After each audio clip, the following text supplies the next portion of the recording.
Salve pessoal, tudo bem? Hoje eu quero fazer uma conversa aqui com vocês a respeito dessa nova minissérie da Netflix, que chama Adolescência, e que está pautando muito o debate público, como eu vejo, de uma forma muito competente, e não é à toa. Tá? Então, eu quero conversar aqui hoje com vocês de uma forma breve, leve, sem roteiro, sem nada muito elaborado ou científico, mas por que eu entendo que a adolescência da Netflix é absolutamente genial. E isso não necessariamente tem a ver com os motivos que estão sendo ressaltados aí por algumas das análises que eu li recentemente. Tá? É óbvio que você ter, por exemplo, o Owen Cooper, o garoto que faz o papel do protagonista, o Jamie, na sua primeira atuação é impressionante, né? Porque ele está muito convincente, ele está muito bem. O Stephen Graham também, que faz o pai, também está muito bem. A Erin Doherty, que faz a psicóloga, todo mundo muito bem ali. Mas também não é a respeito do plano sequência, os episódios foram gravados ali em tomada única, tudo isso também está muito bacana, muito bem feito. Não é a trilha sonora, toda essa questão mais técnica que é absolutamente competente, eu devo confessar, não é a minha especialidade, mas eu devo confessar que tudo muito bem feito. O que para mim chama mais a atenção, e por isso a adolescência é genial, é que tem uma discussão mais profunda acerca de como é que se constitui a própria personalidade humana. E isso me interessa muito. Por que me interessa muito? Sobretudo, a extrema-direita trabalha com a premissa de que seres humanos se desenvolvem de forma única e exclusiva com base na nossa biologia. Né? Então, se vocês pegarem, eu separei um trecho aqui para vocês, o Olavo de Carvalho, que é o guru da extrema-direita nacional, do bolsonarismo, no livro O Jardim das Aflições, por exemplo, entre as páginas 155 e 157, ele diz o seguinte, abre aspas para ele: a natureza humana de cada um dos membros da sociedade não depende da sociedade em que vive, mas é um dado anterior e fixo, fecha aspas. E ele também diz, abre aspas de novo, nós acostumamos a tomar como uma verdade patente a mentirinha boba, segundo a qual a sociedade é um todo, uma substância real, mais real do que os indivíduos que a compõem, e de que as personalidades individuais nada mais são que um epifenômeno da estrutura social. Ah, muito bem. O que a gente pode concluir disso é que a extrema-direita e a direita, de uma forma mais ampla, entende a formação da personalidade humana como basicamente uma determinação biológica. A forma como você se constitui enquanto indivíduo já está pré-determinada na tua programação biológica, segundo essa leitura. Evidentemente, eu discordo disso.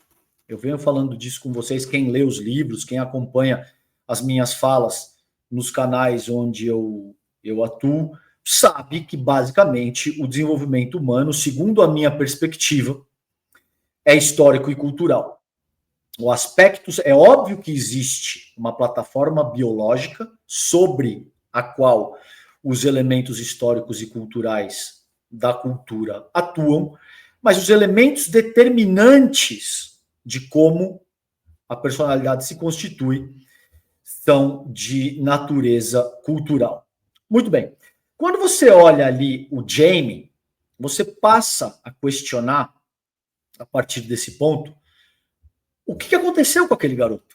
Por que um garoto de 13 anos se torna basicamente um sociopata homicida que é capaz de cometer um ato atroz como o que ele cometeu? Isso já seria uma discussão absolutamente pertinente. Mas, de muitas maneiras, existe toda uma compreensão de que você precisaria de um lar totalmente violento, totalmente agressivo, para, de fato, desenvolver uma personalidade que fosse capaz de fazer o que o Jamie fez, que é esse garoto que está aí na capa, o Owen Cooper, com o pai dele, né? Que nessa ocasião aí é interpretado pelo Stephen Graham. Tá? Também está muito bem. Essa discussão em si já seria boa bastante. Mas por que ela se torna genial? Porque, de muitas maneiras, o que a minissérie te diz é o seguinte: você não precisa de um lar absolutamente perturbado, no qual, por exemplo, o pai espanque a mãe, no qual o pai seja um alcoólatra, no qual o próprio pai seja um homicida, para produzir uma criança ou filhos, por exemplo, que sejam capazes de cometer atrocidades como a que o Jamie, esse personagem, cometeu. Basta, em ampla medida, que essa família reproduza a dimensão do que a nossa sociedade tem como ser um homem padrão. Né? Eu não sei se vocês repararam, logo no começo, em a cena inicial, tem uma van, a van da família, estacionada na frente da casa. Dá uma olhada, eu separei aqui para vocês, não achei uma imagem muito boa, mas acho que dá para vocês enxergarem aí. O que é que diz as frases contidas ali? Então, assim, ele trabalha como encanador, né? Miller é a família, plumbing, e está escrito ali, friendly, reliable and professional. O que isso quer dizer em português? Amigável, confiável e profissional. E durante toda a série existe essa discussão do que é ser homem nessa sociedade. Qual que é o papel do homem esperado aí? Então tem uma cena maravilhosa no qual a psicóloga está tentando entender o psiquismo do Jamie e ela faz uma série de colocações, uma série de perguntas, tentando entender se o pai dele era uma figura extremamente abusiva, tentando entender se havia algum tipo de assédio, por exemplo, sexual, moral, violência física, coisas mais enfáticas que fossem capazes de explicar o ato absolutamente impensável que o Jamie cometeu contra uma amiga de escola. E fica muito claro, durante a série, que não existe nenhum grande ato de violência. O Jamie chega a dizer, não, meu pai uma vez ficou muito nervoso, quebrou um galpão que a gente tem lá em casa para guardar as coisas e tal. Não tem nenhum grande elemento que caracterize uma violência específica que fosse capaz de justificar o que o Jamie fez contra a colega de escola. Por que isso é genial?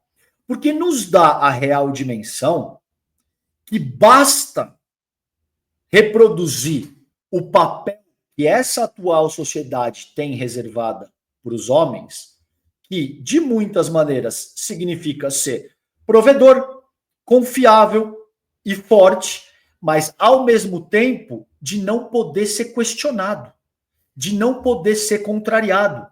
Porque ao ser questionado e contrariado, eu me irrito, sobretudo de uma maneira agressiva contra as mulheres, e isso pode gerar esse tipo de tragédia que a gente viu produzido com o Jamie. Fica muito claro, quando o Jamie está sendo questionado pela psicóloga, que ele não aceita ser questionado, que ele não aceita ser contrariado, que ele não aceita, que ele não tem nenhuma tolerância à frustração, e ele não sabe lidar com isso, principalmente quando isso parte de uma mulher para quem ele tem algum tipo de expectativa, que era o caso tanto da psicóloga quanto a colega de classe dele, tá?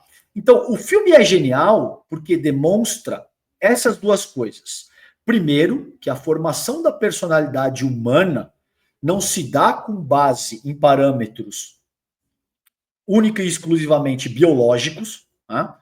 O principal é o fator histórico e cultural, a determinação cultural que age sobre a nossa base biológica, e que, principalmente, você não precisa de nenhum grande ato de violência para além do que a nossa cultura já determina que seria a atuação padrão de um homem com relação à sua própria família, com relação às mulheres, com relação à sua sociedade, de uma forma mais ampla. Isso é genial, porque nos coloca no debate público, como de fato essa série fez, a discussão que a psicóloga tem com o Jamie de forma específica. Qual é o papel do homem? O que se espera da gente enquanto homem? O que uma determinada atuação nesse ou naquele sentido pode produzir nos nossos filhos e quais são as consequências que esse tipo de comportamento pode implicar. Eu não vou dizer mais do que isso, porque eu daria spoilers, que eu acho que não é o caso. Eu quero que vocês assistam, de fato, a série. Me parece um material genial, muito interessante mesmo. E eu quero que vocês depois deixem os comentários aqui do que vocês acharam de Adolescência da Netflix. Vale muito a pena assistir, tá bom? Beijo grande, até o próximo publicação aqui no canal. Deixa o like, sininho, clica aí, tudo aquilo que vocês já sabem que tem que fazer quando vocês estão aqui no YouTube, tá bom? Beijos. Tchau, tchau.